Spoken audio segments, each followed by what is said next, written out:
Hola, bienvenidos de nuevo. En esta ocasión nos vamos a centrar en un modelo de asignación de costes que está orientado fundamentalmente a la toma de decisiones. La toma de decisiones a corto plazo, bien sobre ventas, bien sobre precios, bien sobre productos.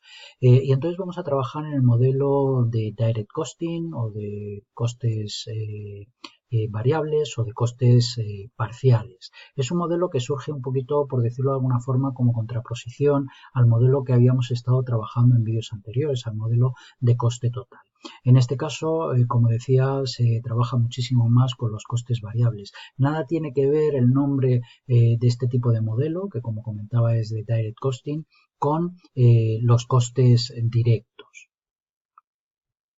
Vamos a empezar con los elementos fundamentales del direct costing. En este caso, lo que subyace fundamentalmente en este modelo es la necesidad de distinguir entre dos tipos de cargas, entre las cargas que son controlables, que están más relacionadas con el grado de eficiencia o actividad de la empresa o del centro de actividad o del departamento, y las cargas no controlables, que son aquellas que son el resultado de unas decisiones ajenas a las del propio departamento, el propio centro de actividad, ¿no?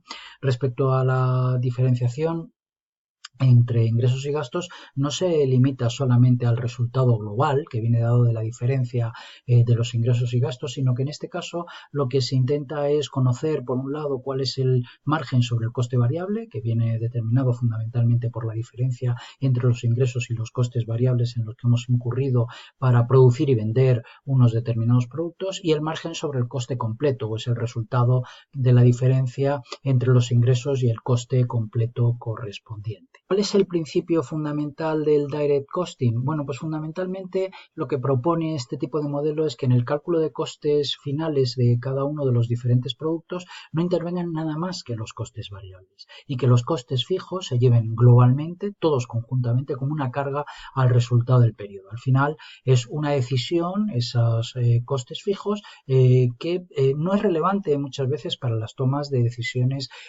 a corto plazo. No es esto, por decirlo de alguna forma, o esta decisión incide en dos elementos. Uno, evidentemente, en la determinación o en la medida del beneficio, dado que al enfrentar los ingresos obtenidos únicamente a las cargas variables, ya que las fijas por su naturaleza no son costes del producto, sino son costes del periodo, pues van a tener un impacto positivo en términos del beneficio, y por el otro lado también van a tener un impacto en la valoración de las distintas existencias, de los inventarios, porque al final solamente estamos incorporando a los costes esos costes variables, ¿no?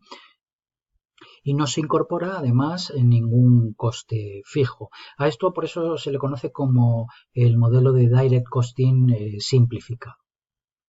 Es decir, que en este caso, en el método simplificado de coste variable, solamente se van a considerar las cargas variables, que son las que se van a repartir entre los diferentes productos. Esto lo que implica es la necesidad de distinguir, por decirlo de algún modo, categorías, 4 categorías de cargas, las que serían las cargas directas variables, las directas fijas, las indirectas variables y las indirectas fijas. Al final, las cargas incorporables lo que se van a dividir como consecuencia de ello es en 3 partes. Por un lado, vamos a tener las cargas directas que van al producto, que son de carácter variable. Por otro lado, nos vamos a encontrar con las cargas indirectas variables al producto, que van a venir de los distintos centros de actividad. Y por último, nos vamos a encontrar con las cargas fijas, tanto directas e indirectas, respecto al producto, que se van a imputar directamente a todo el periodo.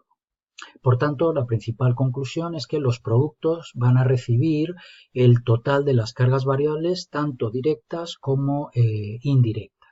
Vamos a ver, por tanto, cuál es el movimiento interno de valores. Aquí tenemos un resumen. Lo que tendríamos es la separación de todas esas cargas por naturaleza entre los distintos elementos. Nos encontraríamos aquí con esas cargas por naturaleza incorporables y las existencias con propensión de convertirse en costes, es decir, de ser consumidas.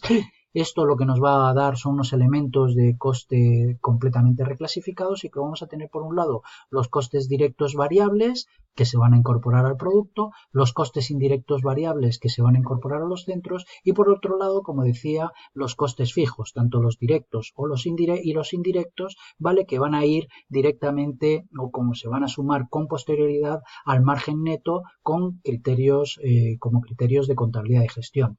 Los costes indirectos variables que se habían repartido entre los centros se van a repartir a los productos, ¿vale? Que junto con los costes que van a constituir, por decirlo de algún modo, todos los costes variables del producto y que van a afectar, por tanto, a las existencias y que enfrentados esos costes unitarios a los ingresos del producto nos van a proporcionar cuál es el margen bruto por producto con el criterio de la contabilidad de gestión.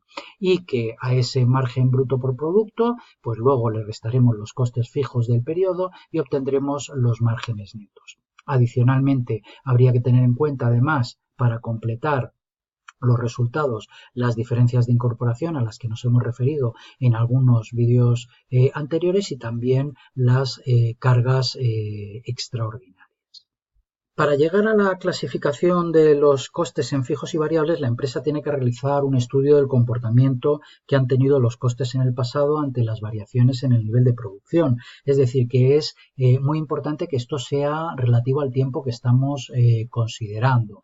Lo que vamos a encontrarnos es, a modo de ejemplo, con la necesidad de separar, como decía anteriormente, entre cargas directas que sean variables y fijas y cargas indirectas que sean también variables y fijas.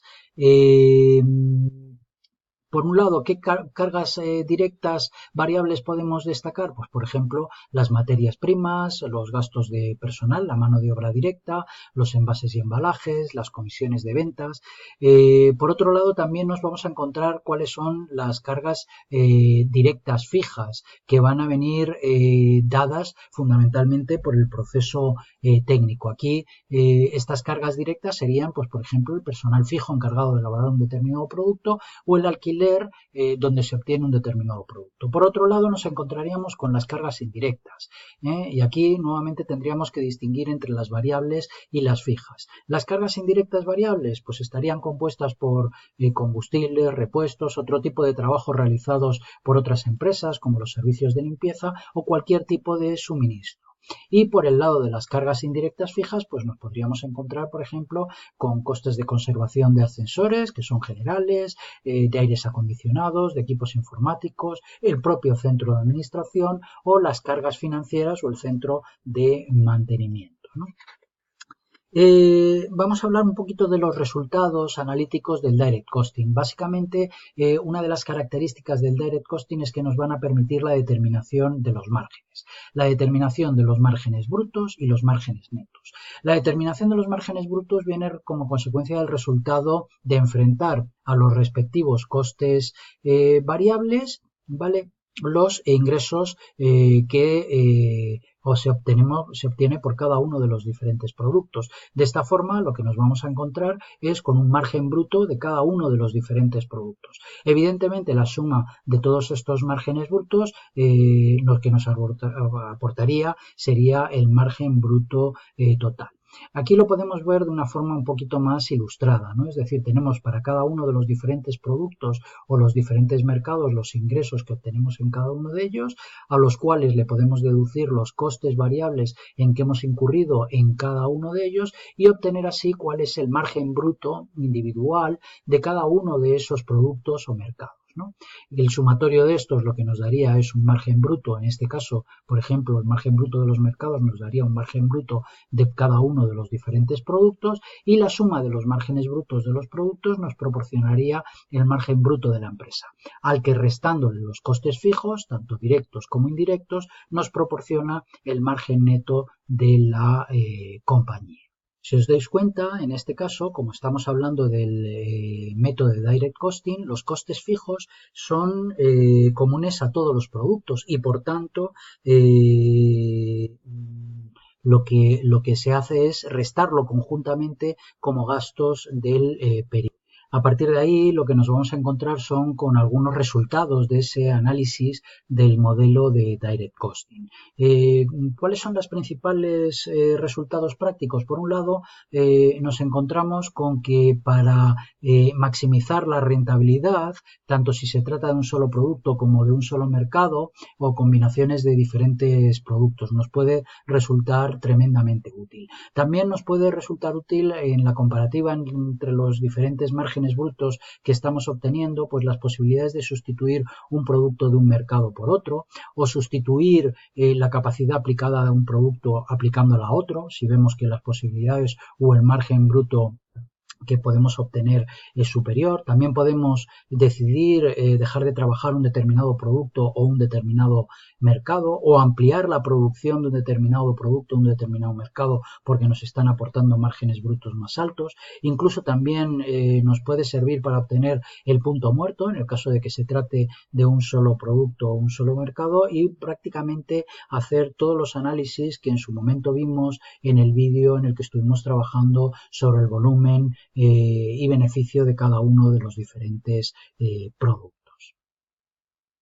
En el próximo vídeo lo que haremos será ver un poquito el comportamiento de las marcas, de las cargas, y cuáles son las distintas ventajas e inconvenientes de este modelo de Direct Costing de forma comparada con los otros modelos que ya hemos visto, como el del coste total o el de imputación racional de costes. Muchas gracias por la atención y nos vemos en un nuevo vídeo.